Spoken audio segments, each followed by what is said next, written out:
With the 2024 Saudi Arabian Grand Prix completed, we are now officially two races into the 2024 season. Max Verstappen seems to have the air over the rest of the field, but we never know what could be coming in the upcoming races. Welcome to Wheel Nuts. My name is Jordan. Today joining me as per usual is the lovely, the beautiful Chris. Chris, how are you doing? Fantastic. I actually thought it was a pretty good race, so I'm happy. Yeah, it was a decent Grand Prix. I mean, some of the stuff that we've been seeing recently hasn't been the best. It hasn't been top tier, but you know, compared to Bahrain, I was quite impressed with this race. I mean, granted, the front of the field there was a bit of a gap between Max and Perez and the rest, but everything going back was quite exciting to watch. I've kind of just accepted that, man. I'm in that era of like, you know what, it is what it is. I'm just gonna look for good things in each race and try to make the race exciting for myself, because if you're looking just for first and second, oh my goodness, this season is gonna be a rough one. Yeah, exactly. That's what I was a bit concerned about. But you know what? There were some standout performances in the Grand Prix. Surprising amount of overtakes. There were some really cool battles going on. I don't know. Oscar and Lewis kind of stood out to me the most, as well as kind Whoa. of Behrman versus Magnussen was. I mean, Behrman versus Hulkenberg was also a really good battle. So I really enjoyed all of that. And then I think we should probably start off with a big shout out. F1 Academy, Dorian Pin had an absolute blinder of a weekend. Absolutely goated. She was so quick the whole weekend, Dude. and I don't know. I think it was a Yo, bit and harsh. she The she penalty just she looked in a received. separate league. Exactly that. Yeah. She really looked alone, dude. I suppose in the sprint race, Abby Pulling kind of looked similar. She was kind of really close to the back of Dorian Pin, but you know what? Obviously she had that win revoked because her radio failed, and the team couldn't communicate to her that the race was actually over. Granted, it probably is a bit of her That was fault because she pain. didn't actually pay attention to the checkered flag that was being waved.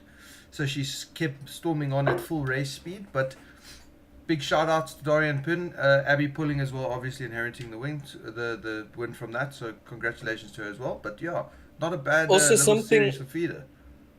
Something really confuses me, because that's exactly how I said it, Dorian Pin, but then all the commentators keep going Dorian Pa. So I wonder, yeah, man. So I wonder, because I didn't know is she French? I don't know.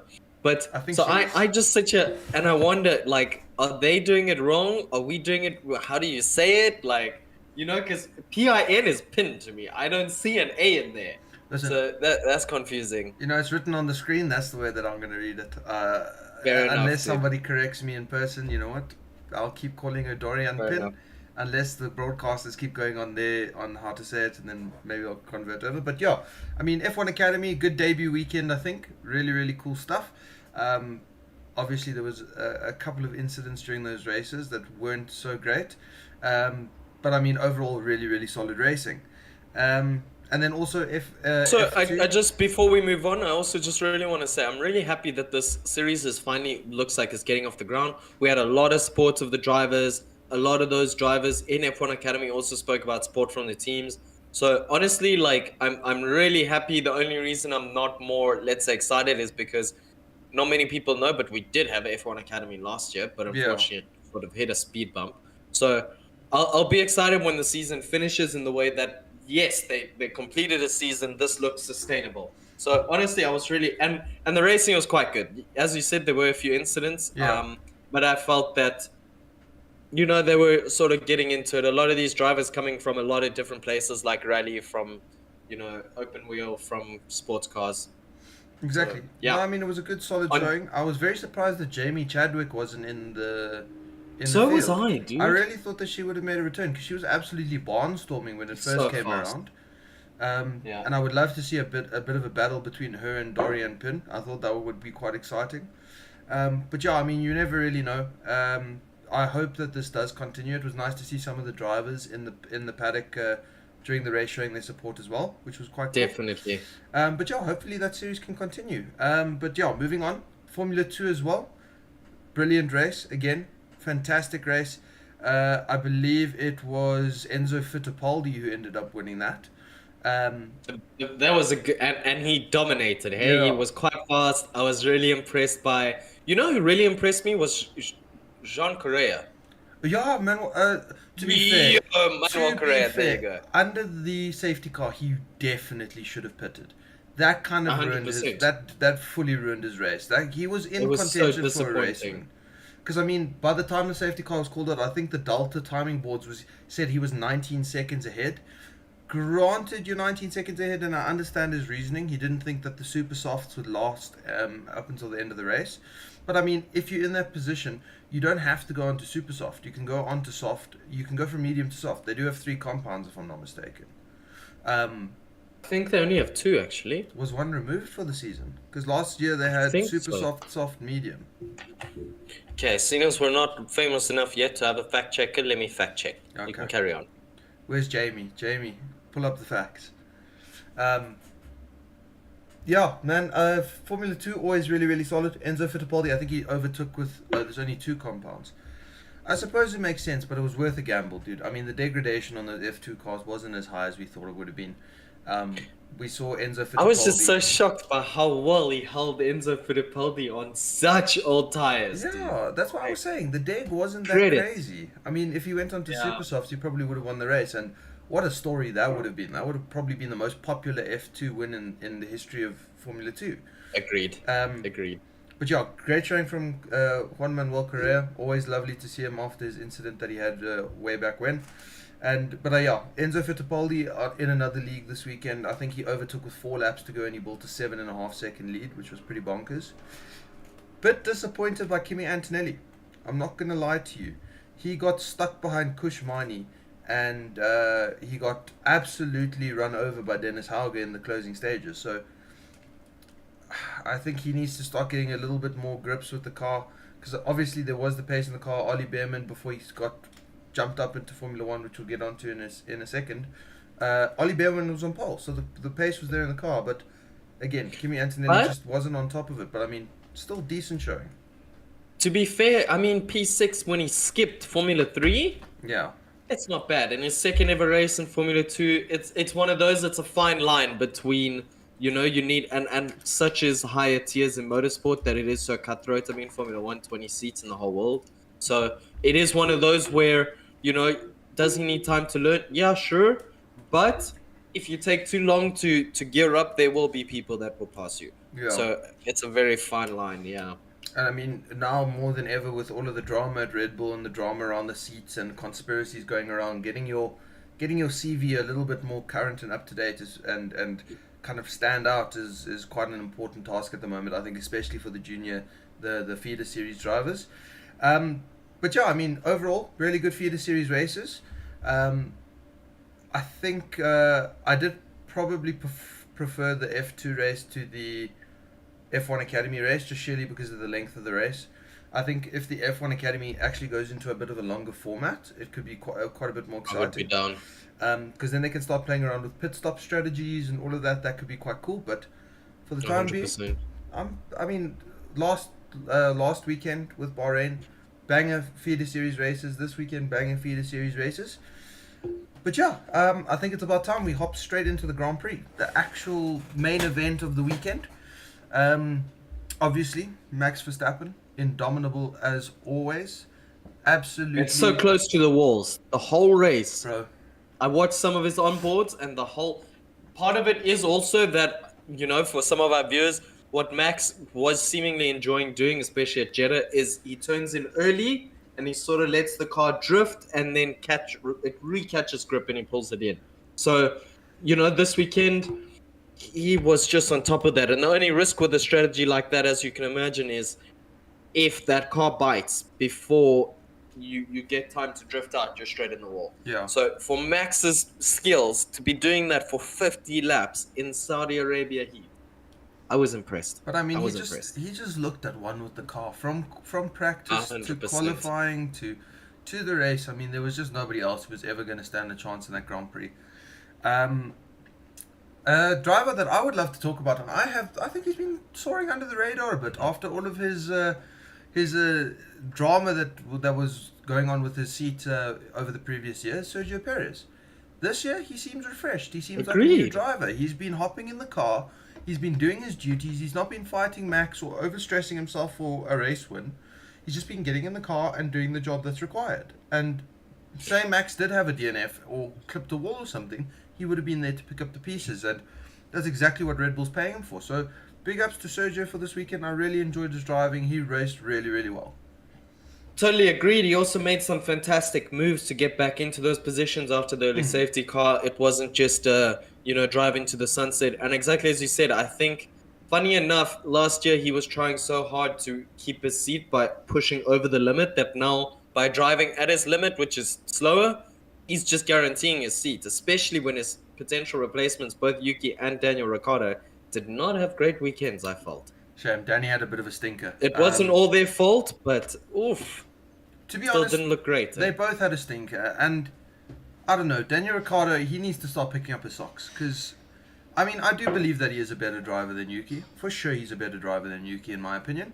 I think he's a more rounded driver, yeah. Yeah. I think he's also quicker. I honestly do think he's quicker. I think Yuki gets his tires into a window better. Because I think Yuki is able to kind of he's gotten the familiarity with the characteristics of the RB, and he's able to pick up his tires into a good window. Daniel, after qualifying, did say in his press conference breakdown that his outlap was a disaster. The outlap, he couldn't get the tires into the right window, and he was losing grip through the first section. And that first sector is where you make up so much time because it's such a driver's sector. The lines you take are so important. The grip that you have on the tires is so important. You need to have really good confidence in the car. And I don't know, it was really disappointing, especially at the end of the race, to make a rookie mistake like he did, taking too much curb on the inside into turn one, spinning around, having a bit of a shocker. So I don't know, man. From the Also, what a meme that he spun right in front of Perez. Yeah, no, I don't know, man. That's kind of comical. It is That's quite kind of comical. funny. I mean, the Red Bull higher-ups probably watched that and just thought, Fuck. yeah, no, not great. But you know what? I'm sure that as the season progresses, we'll see a bit more from Danny Rick. But these first two openers have not been the best. I agree, dude. But yeah, hopefully RB can sort out the drama because we really thought coming into the season they would have been like at the front of the midfield. Yeah, you beat me. That's exactly what I was just about to comment on. Is I really feel like them as a team as a whole is just underperforming. And we really thought they had their pace and they've shown some flashes, but it's just messy, lack of execution on both sides. So let's see. I think once they hit their stride, I think they'll carry it for quite a while. But yeah, for sure. Well, I mean, let's see what goes on. You know what? If I'm honest, I don't think that either of those drivers will retain a seat next year. I can see very easily Lawson coming into the sport, and then somebody coming in and replacing out the Danny Rick seat. I think it's about time. Yuki's had enough seasons now where he should be putting up a little bit better performances, and Danny Rick, he's got the accreditation, he's got the career to back it, he's got the skills to back it, but he's just, I think maybe those McLaren years kind of killed him off and he's starting to drop pace, but you never know. Let's wait and see for the rest of the season. Yeah. Alright, but I think, again, surprise of the weekend for me was the Haas's. I mean, they're looking really decent. They're looking really, really decent. They've got decent race pace. Nico Hulkenberg looks much more comfortable in that car this year. And K-Mag was holding back an entire army from coming anywhere near Nico. K-Mag was on fire this weekend. Yeah, that was electric. Oh my goodness. He was on fire and on the limit, because there was only one move that I looked at and I thought that was not necessarily penalty, but maybe black and white flag. That was a little bit unsportsmanlike. But clearly the stewards disagreed with me, and it was one of those that was on the line. And yeah, man, what a race. What execution. I mean, it was like 6 cars behind him, dude. It was mad. Great watching. Great watching. His stock price, in my opinion, has dropped off very highly after last year. I agree. He was one of my drivers that I called for to be removed from Formula One, but dude, if you put up performances like that, you're just kind of cementing a reason for yourself to stay.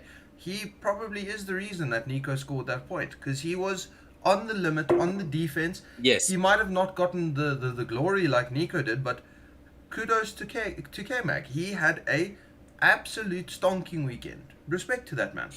I think there are only so many people on the grid that could have actually driven a defensive masterclass like that. Exactly. In terms of actually just backing up the grid, holding them up. And realistically, for me, I think it's him, Fernando Alonso, and maybe Esteban Ocon. But Esteban Ocon is not going to be at a skill. It's going to be at a just putting your shoulders out. Yeah. But really, wow. And he also made it quite a race to watch because the whole time you were just sitting there wondering, is there going to be a car into the wall? Exactly. Speaking of walls. Oh no. Let's get to the thumbnail. Mr. Lance Stroll. What a fantastic individual we have. What a Hey Jordan, fantastic can you bring the individual. car back for us? No, I'm in the fucking wall. That was the funniest shit I've heard in I don't know how many races. That was, to be fair, I really don't like Lance. But when he gets cocky with his race engineers and he says dumb things like that, it really makes me laugh. He is quite a character. It's very funny to listen to.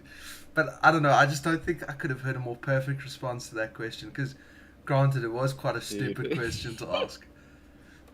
Like he wasn't just mildly the tires were bent around his car, and for me that was just something like you can you can cut that up and put it into a clip and it would be hilarious. Like Yeah, no, I mean somebody needs to put together just a compilation of all of the stupid shit Lance Stroll says over the Formula One seasons, because it is hilarious.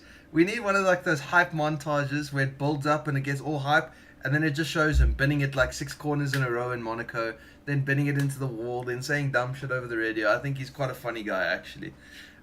Terrible driver. Well, he has his day, but overall not Yeah. great, but very funny guy. With regards to walls, also, Zhou Guanyu in practice, we saw the first crash of the season. That was a bit of an interesting crash, dude. I wonder what happened there, because it was I don't know if he carried too much You know what speed I or think if he happened? took too tight of a line, but I think he carried too much speed and he locked his rear drive. that was a His very rear weird incident. shaft.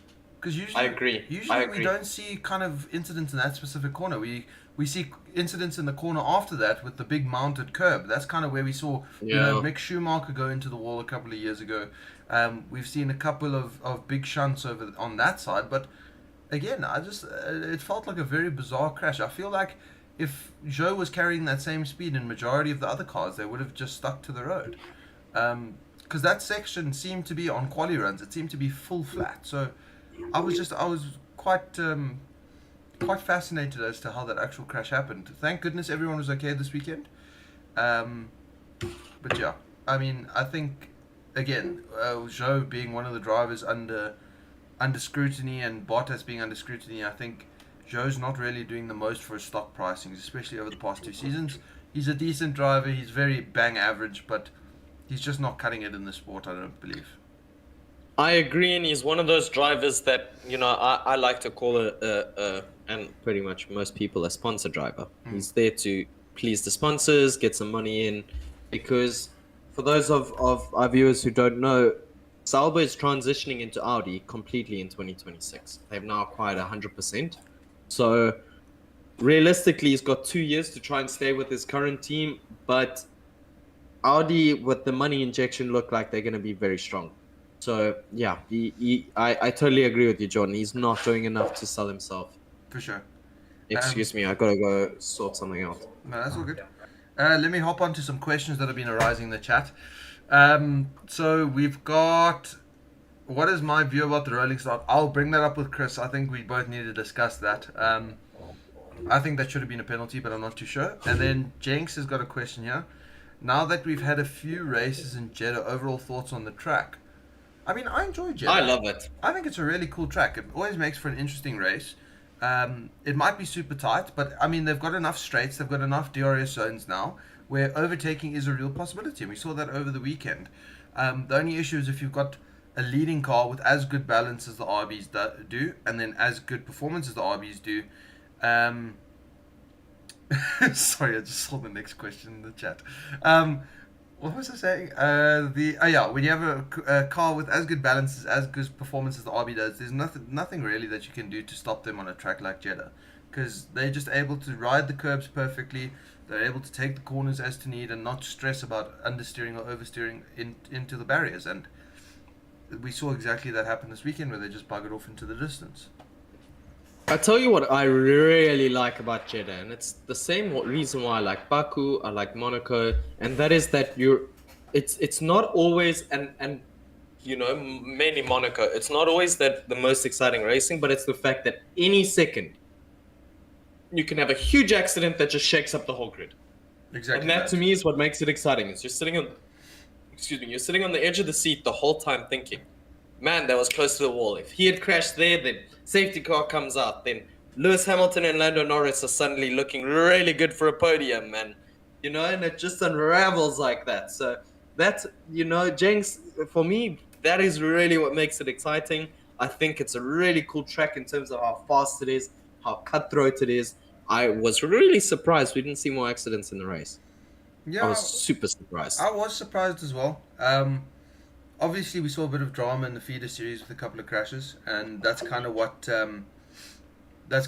promoted. We were speaking about Juan Manuel Correa earlier.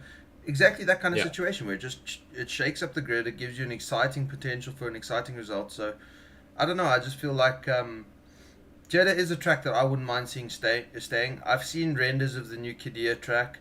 That thing looks unreal. Oh my days, Chris. I don't know I what just happened don't there. think that's a thing. I Yeah, don't think that's like how, bro. When I first read it, I was like 2 stories, damn, and then I reread it and it was like 20 stories high, bro, have you seen and the I'm just sitting renders? here like, yeah, Dude, dude, it looks like it is. Rainbow It Road looks from Mario cool, Kart. but literally, it looks cool, but it literally looks like a Mario track kart circuit, and I don't know, dude. Like for me, it's just another situation in which the Middle East and princes etc. are just pouring humongous oil money into the most absurd things. Why do we need a corner that's 70 meters high? I don't know. Imagine now you've got Logan Lance Sargent Stroll. and Lance Stroll going side by side up into that corner. One of them is turning into a Boeing 747, flying off for those 20 stories and landing in somebody's All the living way room. to a run, bro. That cannot be real. But yeah, Across the Gulfs. I Yeah. pray. Listen, I think it would be a spectacle, but I pray it doesn't get accepted. I think Jeddah is a really decent track, and they've done a really good job with it. And I think Jeddah should probably remain as the Saudi Grand Prix. Um, but yeah, I guess we'll Quick never question, see. Jordan. Can you hear my animals through my mic? Because they're harassing this room right now. I can hear So the. if you can't hear them, I think I can hear your rabbit doing something in the background, like moving around. But let me sort it's that out not. No, real but it's quick. not super loud. You don't have to stress. Um, what's your opinion on the Christian Horner image? Peen or finger? That's a really interesting question. Um, Shame if that is the horn dog, as it's being called. If that is, if that is the horn dog, I am amazed that he even got Jerry in the first place. Can I just say, I think I sent this to you. So I just want to give a little bit of background that really changed my opinion on Christian Horner. So Christian Horner had another wife Yeah, before Caddy Halliwell. and he cheated on her with Okay. with her. Yes. So to our viewers who might not have seen this, so he had another wife, right? I think it was back in 2005, 2006, in the early days of Red Bull, and basically she got pregnant, and like 6 months through the pregnancy, he goes, "Yep, I'm out." And pictures had surfaced where, a classic story of, well, we only started dating kind of, after it separated, but there were a lot of pictures of him cozying up and getting some Stein fame. So that's really changed my opinion on the outlook of this, just knowing that, well, he cheated on his last wife with his current wife. So, in a year or two, he's got a new wife. Wow, who knew? Brother, once a cheater, always a cheater. And Crazy I stuff. don't know. That's ridiculous. But yeah, I don't want to comment on the Christian Horner thing. I've looked at file. I think it was what Keep file us out. 72 or 76 or whatever. But yeah, no, the horn dog. It could be the horn dog. It could be a finger. We don't really know. But as I said, if it is the horn dog, I've lost a lot of respect for Christian Horner. But yeah, besides that, back to the race. Back to the race. Chris. And Caden's going to get on me for this. Ollie Behrman. Ollie Behrman. he had a stonking race. I respect the hell out of that kid. I think I said to Chris on WhatsApp, I said before the race weekend, I cannot see a justification as to why they would move him up to Formula One. I didn't see it would being worth it, compromising his Formula 2 campaign, just to score a point or two. I said to Chris, by some miracle, he would have to land P4, P3, P2, P1 for it to be worth it. But what we saw from him during the race, the composure, the consistency, the speed.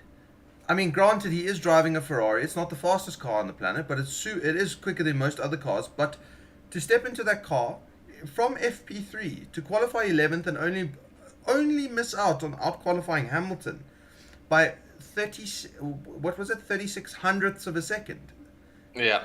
And then to then in the race be able to climb from P11 to P7. I mean, the kid's class. It's good. 100%. And what people need to realize that I think a lot of people are sleeping on is he's driven F1 cars, but to drive it in a race, very different. You're not always pushing. You have to manage tires, etc. You also have a whole lot more fuel on the car. Exactly. 50 laps, longest race of his single-seater career. Most likely. Okay? In Saudi Arabia, which is hot. Physically demanding.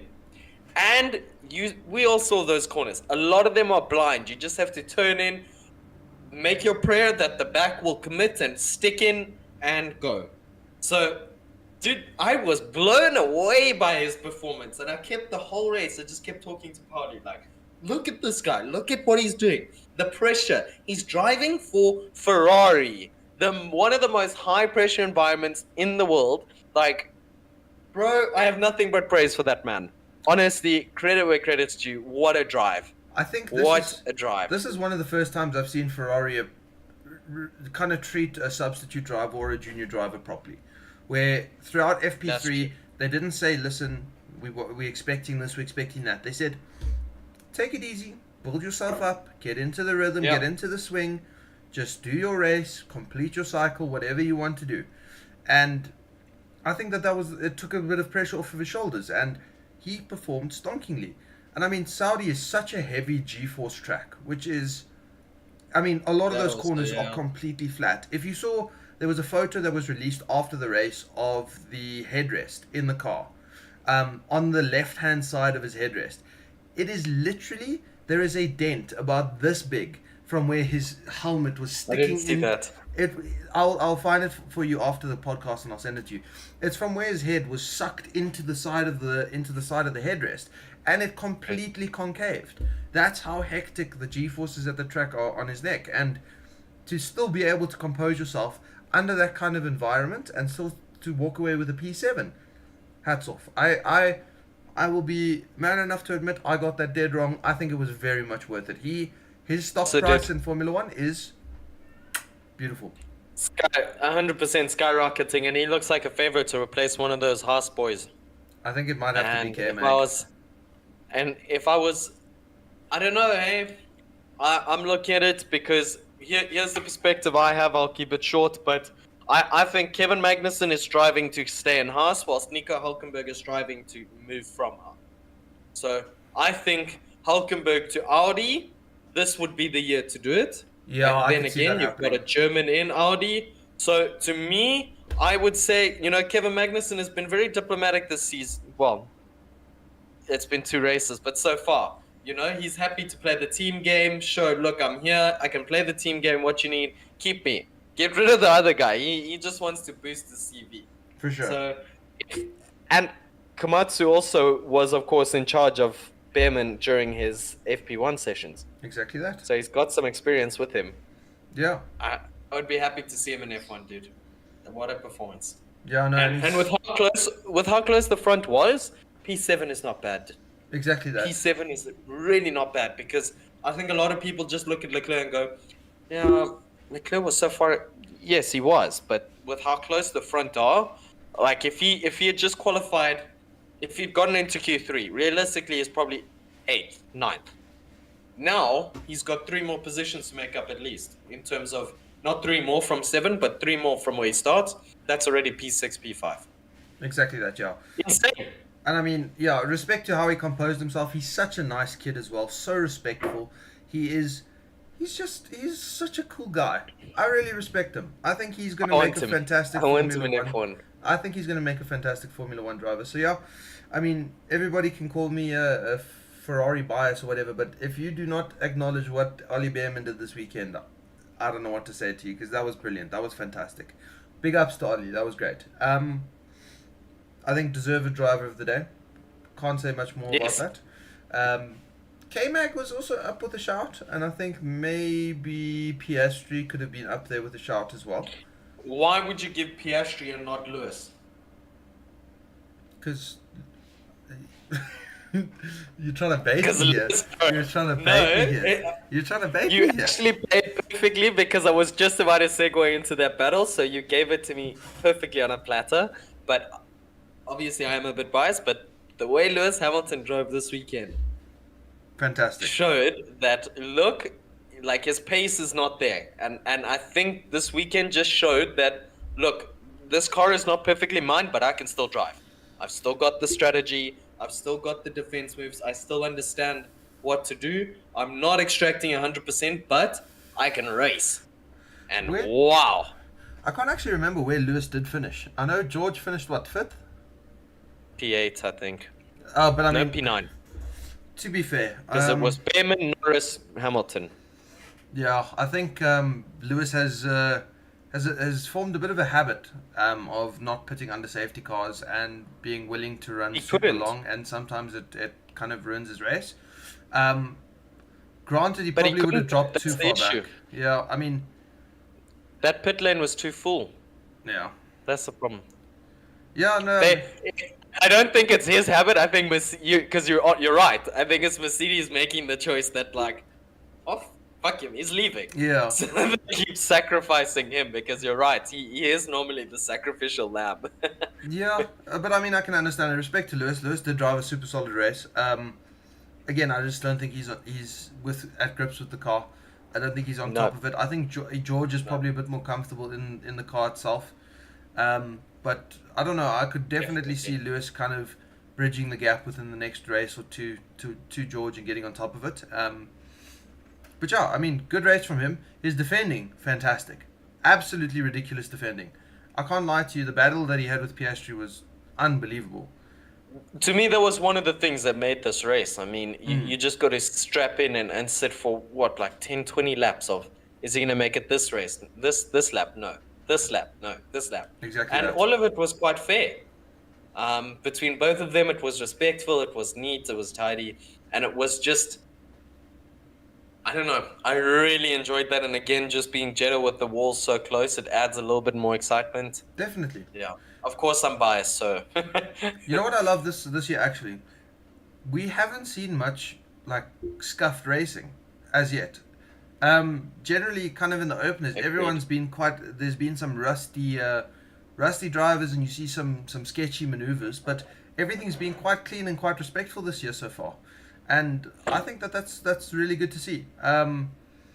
But yeah, I suppose we'll see if that does. Totally agree. Yeah. There hasn't been any suck my balls or any of that, so we're doing pretty well. As you said, there's been a few incidents, but nothing Yeah. you can't expect. You know, it's just rusty getting back in the car. So I agree. That's something I hadn't thought about, and it is impressive. I think it just Yeah. shows the level that Formula One drivers are getting to now. Is For sure. because 10 years ago, there would have been so many accidents on the first lap of both Bahrain and Saudi. So many. Maldonado would have been in somebody's helmet. They would have had to put a clause in place. Maldonado is a compulsory pit lane start. That would have been hectic. Especially Saudi, dude. Like, Oh jeez. the man's already launched on top of Fernando Alonso. Like, Yeah, flip man. I don't know. Maldonado was always a terrifying driver, dude. If super fast, yeah, but that's zero exactly the problem. awareness. Is whenever if you were supporting Ferrari, if you were supporting Mercedes, sorry, if you were supporting McLaren, if you were supporting Red Bull, it didn't matter who you were supporting. Pastor Maldonado is equal always there opportunity. somewhere fifth or sixth, and race starts with the most stressful moments of the race because you never knew if Pastor Maldonado would just suicide dive bomb, just I don't know. He was a bit of a crazy man. And the one thing to give respect to is it was never a soft dive bomb, JV. Exactly. It was always He was the committed. most extreme. He was committed, 4 wheels locked, brakes locked, tires screeching. He's an hour faster than the people around him. Like, Oh, yeah, dude. respect. That's the little bit- Maldonado, come back. We miss you. We miss you. He had a bit of that Spanish flair, which I think is missing in Formula One these days. Alonso still Yeah. has it, but he's tamed it. He's a respectful driver. We need a little bit of that. You know what the difference is Maldonado's Latin American. Oh, that's true. So that's where he gets that That's South true. American passion. Maybe it's something they put in the drinking water in Venezuela, but I guess we'll never know. I think so. But yeah, I think, yeah, there's a good thing to get to discuss, and this will be quite interesting. Lando Norris, jump start penalty. his start. Jump start penalty. He moved over the pit box. I saw arguments in terms of, the transponder didn't go off, so technically, if it's not doesn't go off, then it's not a jump start. But I disagree. Exactly as you said, he moved before the lights winked out, and his I tires remember a crossed few the years pit ago there box. used to be a rule like that, right? That if you make whether you don't cross the line or that doesn't matter, but if you make a sudden jerk before the lights go out, that's a penalty. Yeah. Do you remember that? I don't think it is anymore, but. Yeah, listen. I think it was clear and cut. Did you see the comment? I did, yeah. And I mean, I wouldn't disagree. There does seem to be a lot of British drivers that get away with a lot of stuff in this sport. But for me, dude, that's as cut and clear as you're going to get it. The lights hadn't gone off. He moved on the pit box. I mean, George Russell within 0.2 seconds already said Norris jump start, and it's so obvious to everybody in the sport. It's obvious to everybody in the pit lane. It's obvious to everybody on the pit walls. It's obvious to the race stewards. That's why it went immediately under investigation.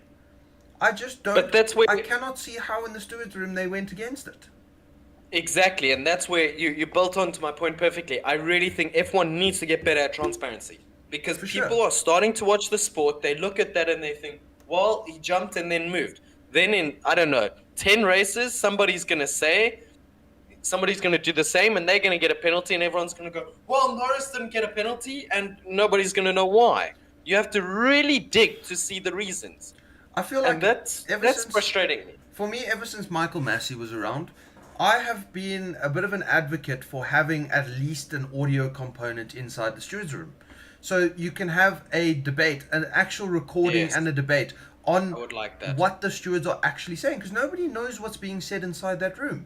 There's no transparency, there's no clarity. I suppose the argument could be, oh, but then teams could do this and then they could go into the stewards and intervene, but we still need some accountability from the stewards. Like, if we had accountability during the 2021 season, none of the drama that exploded would have happened. If we had transparency during a lot of Grand Prix, we would have had a lot more penalties. We would have had not so harsh penalties. Yes. Outcomes of races will be affected by this. Different. I think it looks different now that there are allegations from last year's Saudi Arabian Grand Prix, Exactly that. which we did explain, but basically, like, there was a rumor that the FIA president overruled the penalty. So ever since that allegation came out, I just can't look at it the same way. That's exactly why I Obviously, think we need... Mohammed Ben Sulayem loves Lando Norris. That's true. I'm guessing, so maybe that's why he didn't get a penalty. But still, man, that's why I've been a big advocate for it recently. We need some kind of audio component, whether it's a singular microphone in the middle of the stewards table, or if all of the stewards are forced to wear race headsets, and we can actually deduce exactly what their reasoning is. That would hold accountability to stewards, because I don't know, watching the onboards, watching the replays, I cannot see how that is not a jump start. That is I agree. cut and clear. And also, Jinx, I think one thing you touched on, like, yeah, he didn't get an advantage from it. That's fair. But the problem is that it's not even about advantage. It's because sometimes you're so zoned in that somebody jump starts and you instinctively go. So if somebody really jump starts by a second or two, you're going to have a lot of the grid moving with them because you, in your peripherals, you're zoned in and you see someone move, you think, oh shit, gotta go. And then So that's a big situation. that could also cause a bit of a safety issue, because if somebody jumps Yeah. and people start Big going time. and then there's still stationary cars, it can cause a big safety issue in the sport. And I don't know, I just can't see the reasoning behind it. I cannot overstate it enough. Lando Norris deserved that penalty. I don't know how it got overturned, but you can argue either which way, but I promise you won't sway my mind on that. I'm quite set Agree, in but stone on Jordan, that. I really like your idea of a headset because, for example, in rugby, when they get the TMO, you hear the whole conversation. Exactly. You hear them talking about it. Exactly. No, this didn't happen, and here they cross. And I love that. I love that. It gives me a better understanding of the rules. It gives me insight into how they approach it, and I think it would do so much for F1 as a brand to say, look, yeah, because exactly what you've just said, they have no accountability. They can literally openly in their room say, well, Lando Norris needs to do better because I put money on him today. And nobody Okay, would cool. know. No. You know? Yeah. No, I can't fathom it. It's very frustrating. But what could you say? Yes, agreed, James. It's also Agreed. probably the sort of thing that should be punished to make sure people don't try that in the future. Exactly. I mean, the whole reason that okay, Big let situation. me use this as an example, right? There was the very lax penalty where if you overtake a car off the track and you go ahead, it's only a 5-second penalty. That was a rule up until this season where they've changed it now to a 10-second penalty. Drivers, if there's a loophole in the rules, they abuse it. Drivers are all little weasels. As they should. They are all little weasels. They're all little rats. They all Rats. they all just want to get as far up the grid as possible, and then some drivers are confident. Okay, I'll take a 5-second penalty, but I'll still bugger off by 5 seconds, so it won't affect my outcome. This needs to be something that's similar, because now drivers are going to start abusing that rule. If something like that happens, as you said, oh, but Lando did it this race, so why am I getting punished for it? It needs to be nipped in the butt right now, so that we don't see a repeat of this. And it's, I don't know, the FIA just makes me so angry. Bro, and that's what blows my mind is if we're two nobodies sitting here who have not been to an F1 race and we're able to put together logical arguments like this, how are people getting paid and Brother. they're not doing better? Brother, What? I don't know. Maybe there's some small technicality subsection B, Article 5.12-C, where there's a small clause in there that says, oh, because his car is orange, he's justified a 0.3 millimeter head start. Maybe that is a rule. Maybe I'm just clueless. But from what I understand of the jump And he's start rule, British. And he's British. and he's British, yes. So now he's granted a 3-place bonus. But from what I understand of the FIA rulebook for Formula One, a jump start is punishable by either a stop and go penalty or a drive-through penalty. I think those are the punishments for it. Again, I agree, and they used to qualify it as if there's movement, regardless if they move past the thing. If there's preemptive movement, it's a penalty. So Yeah. I don't know where that changed. But I guess we'll never know. we love the sports governing body, Jordan. The FIA is just amazing. They've got all their shit together.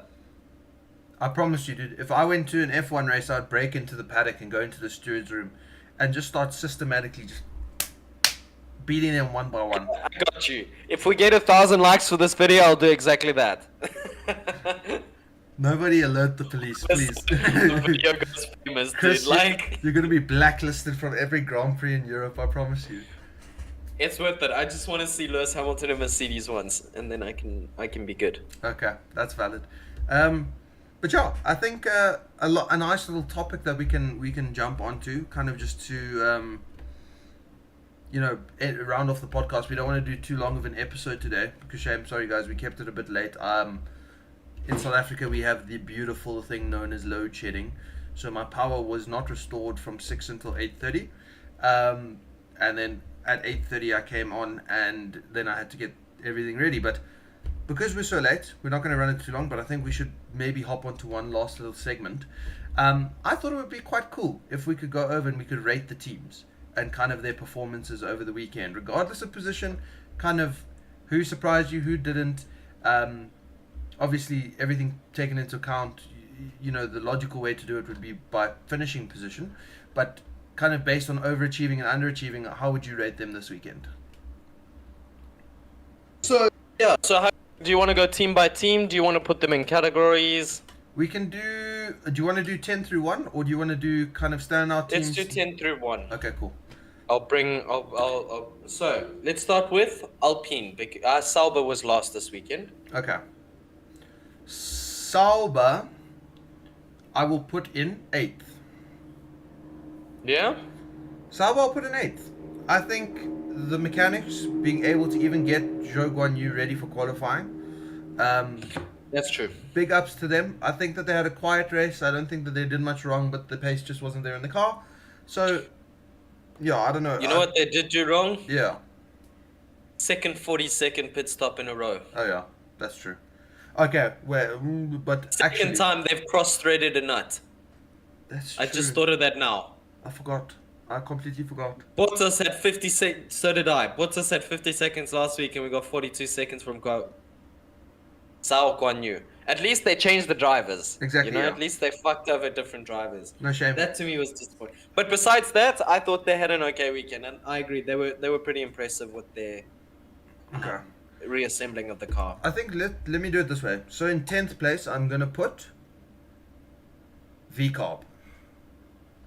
I can agree. 10th place, Yeah. I'm putting VCarb. Yeah, I can agree. VCarb just had a stinker weekend. Bad strategy, and I mean, they've probably got a better car than majority of the people at the back there, and they just had a bit of a Also, terrible 40-second performance. pit stop. Yeah. Oh, who got the 40? Yuki or Daniel? I'm pretty sure it was Daniel. Daniel. Yeah. And, yeah, I don't know. Just a complete stinker of a weekend. I think that they need to move on from here and try and sort their stuff out, because I think they maybe still a bit rattled from what happened in Bahrain.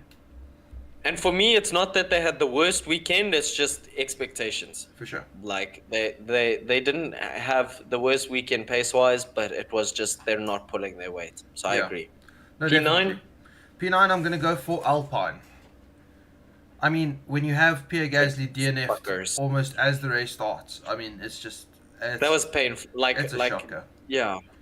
And to have now a driver sitting 21 out of 21 with a full-time seat in the sport is a bit of a stinker. So For a works team, that's what we always emphasize. Is if you're a customer team, it's Sure. not that it's okay, but it's a bit more understandable. You make the shit.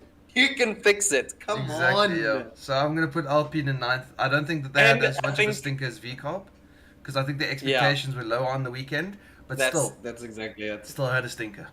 And also, it's one thing to be slow, but it's terrible to be slow and unreliable. Then you can't even capitalize on, reliability issues. Slow, with other unreliable, people, so- and French. It's a terrible trio. It's a terrible combination. Agreed. All right, agreed. eighth we've already gone over. I think it's Sauber. 7th, I'll put Williams in there. 7th was Williams. I just don't think that there was much going on in the Williams camp. I think that they had a I quiet put weekend. 7th at Haas. You put 7th Haas. I can tell you why. I can justify it. Okay. First of all, they fucked up qualifying. There's no two ways about that. They underfueled both of their cars in qualifying For too. sure. Compounded with that, Kevin Magnussen got 20 seconds of penalties, Mm-hmm. which the only reason I put them below Williams is because Williams had a poor show. Williams really only has one driver to get points, which is Alex Albon, and he had a poor show because he had a chunk of his car taken off by K-Mag. Yeah.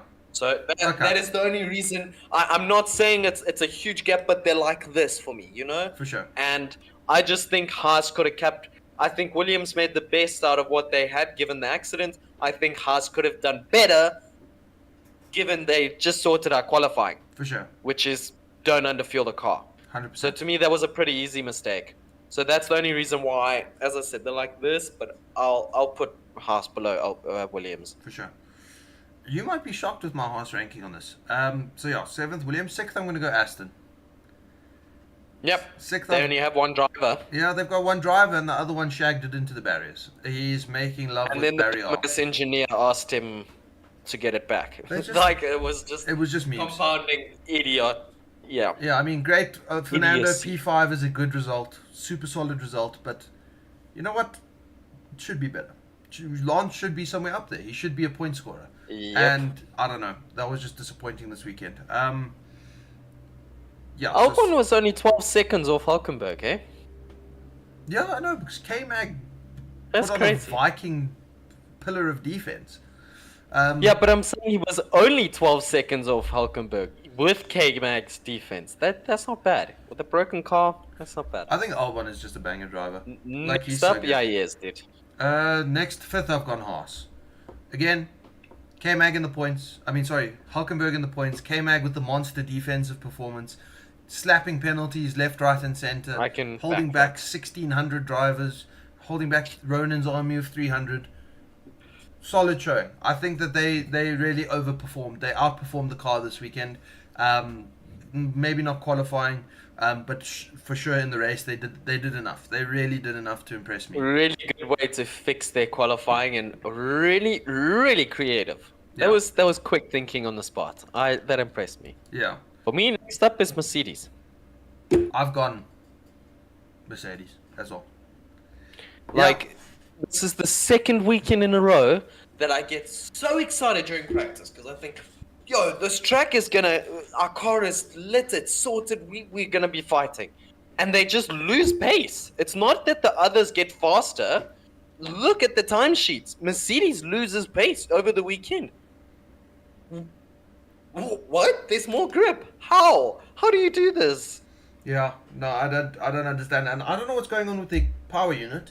But George, second race in a row, complaining about an overheating power unit, and I think they're just too aggressive on the cooling. that's true. And I think, granted, maybe Saudi and Bahrain have been two very hot races, but I mean, some of the races aren't going to get much cooler. We're going to Mexico. True. We're going to Mexico. We're going to Qatar, which is going to be a summer, big problem. This summer in Europe, I feel is going to be hot. Yeah, and we're going also as well to Singapore, which is a notoriously hot race. So, but one shout out to Lewis Hamilton for defending Oscar Piastri on old ass tires. Yeah, that was impressive to me. Exactly that. I mean, I thought he outdrove Russell. Russell had a good race, a decent race, not good, but he didn't do anything. Yeah, exactly that. Hamilton fought for what he got. Russell, this race almost felt like what Fernando felt like last race. Yes, he was just driving alone. That's a pretty good comparison. Yeah. So yeah, I think fourth place.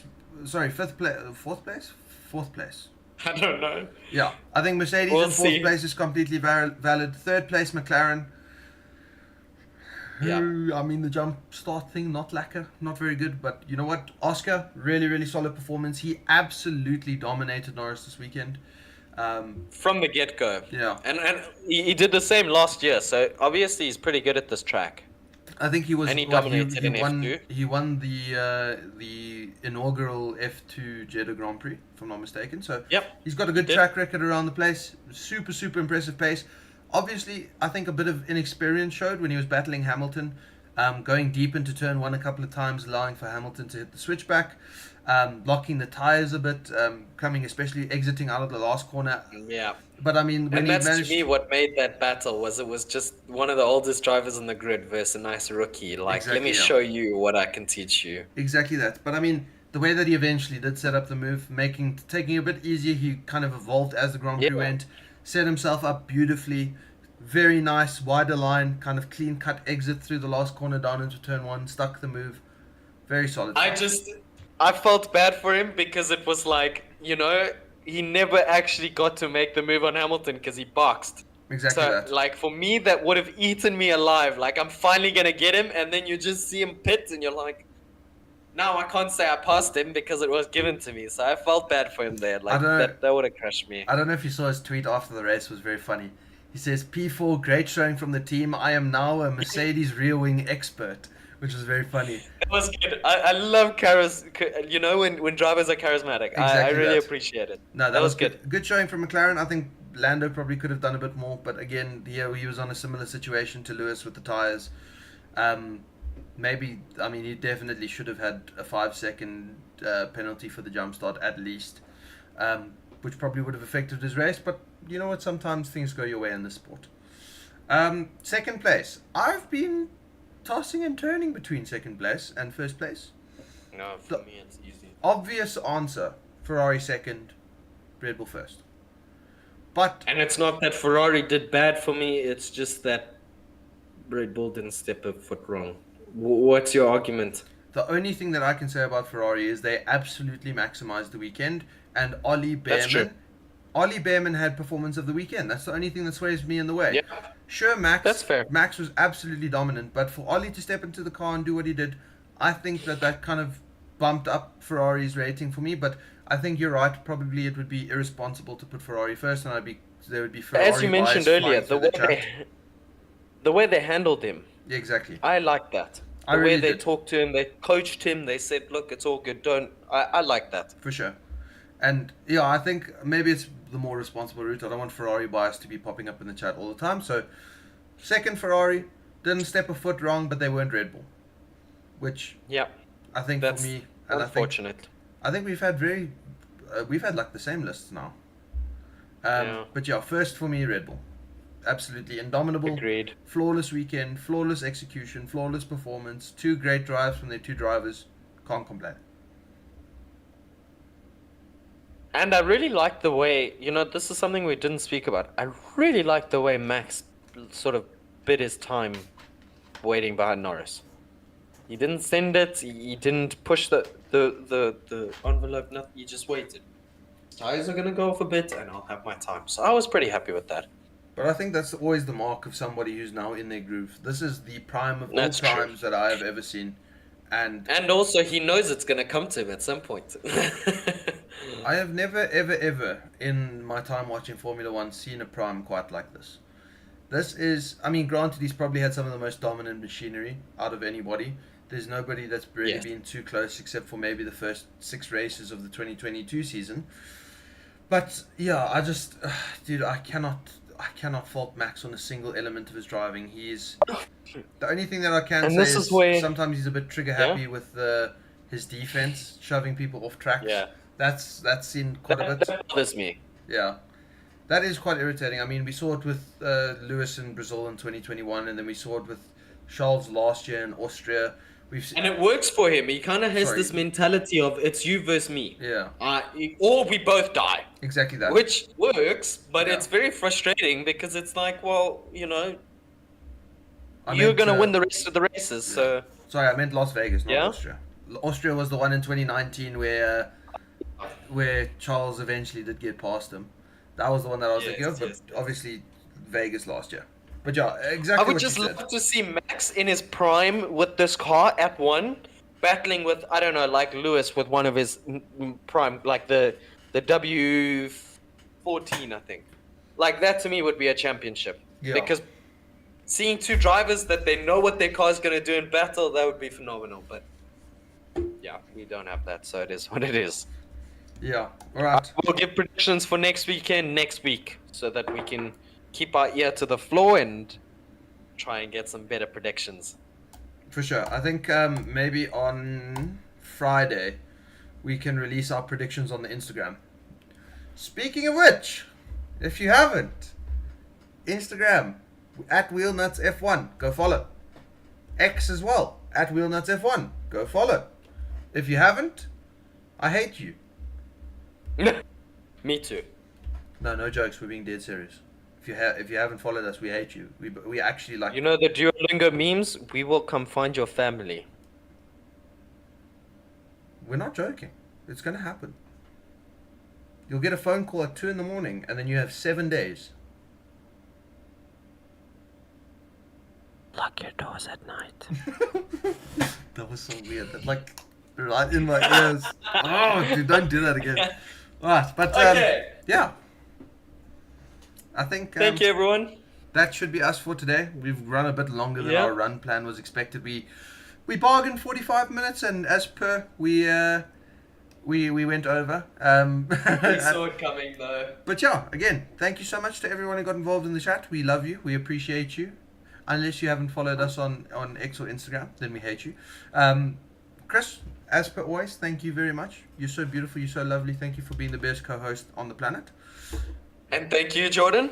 This was a nice one. Nice, Not that relaxed. the others weren't, but yeah, exactly. I think we got a little Those bit. We got a little bit more into the topics this time because there wasn't so much drama dropping 24/7. So at least. And there's more, but we'll wait for next week so that we can see if any of the stories progress. For sure. Awesome, guys. Well, again, thank you so much for coming into the chat. Make sure to like and subscribe. Our channel is now growing. We are on 30-something subscribers, and big ups to the support on our last episode. I believe we've clocked 260 views on that on YouTube with quite a few downloads and quite a few listens on the other formats, if I'm not mistaken. But then, yeah, big So- ups to you guys. Thanks for the support. Thanks for the love. Thanks for always being here with us. And yeah, Remember, also, this is your chance to talk to us before we become famous. So use it. Use it. We'll reply to your comments now, but soon you'll have to pay to comment to see it, like for us to react to your comments. So we can take sign advantage. We can sign autographs now, by the way, just in case you wanted. But yeah, I think we're gonna call it here. Thank you again, and then we'll check you next weekend. No, not next weekend. Don't we have a bit of a break now? No, yeah, we'll see. We'll be back next week to give you the predictions for Yes. Australia. Oh, I don't know if we should get into this because it's going to prolong it. But keep your eyes on the news channels for what's going to drop before Yes. Australia. There's going to be a very interesting update from what I've heard in the Christian Horner drama, where he may be getting might be released prior to Removed, removed yeah. prior to Melbourne. So keep your eyes on the news channels. Keep your eyes on our Instagram and socials. Hopefully by Monday we'll have a topic to talk about on that. And then, yeah, guys, I think we've been rambling on this Thank you. finishing off for quite a while. So thank you, guys. We're going to call it, yeah.